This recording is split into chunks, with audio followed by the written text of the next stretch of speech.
एक धोबी का गधा था जिसका नाम उद्धत था। दिन में वह धोबी के भारी कपड़ों की गठरी ढोता था और रात में धोबी उसे खुला छोड़ देता ताकि वह पास के खेत में हरी घास खा सके। पर गधा घास खाने की बजाय पास के खेतों में जाकर सब्जियां खाने लगा। वह खेत की बाड़ तोड़कर अंदर घुसता और अपनी पसंद की सब्जियां खाकर तसल्ली से सुबह होने से पहले लौट आता।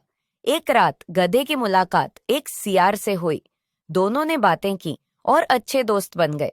उन्होंने तय किया कि वे हर रात मिलेंगे। गधा अपनी ताकत से खेत की बाड़ तोड़ता, गधा सब्जियां खाता और सियार अंदर घुसकर मुर्गियां चुराता। एक रात पूर्णिमा का चांद अपनी रोशनी फैला रहा था।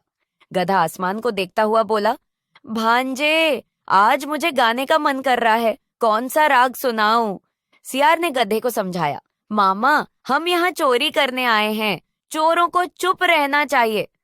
तुम्हारी आवाज कर्कश है और दूर तक सुनाई देती है, किसान जाग जाएंगे।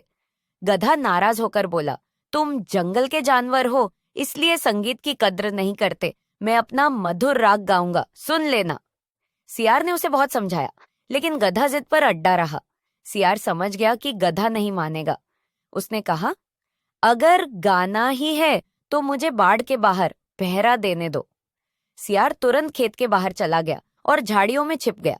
गधा खेत के बीच खड़ा होकर मुंह ऊपर करके जोर जोर से रेंकने लगा। उसकी कर्कश आवाज पूरी रात में गूंज उठी और पक्षी तक डर कर उड़ने लगे।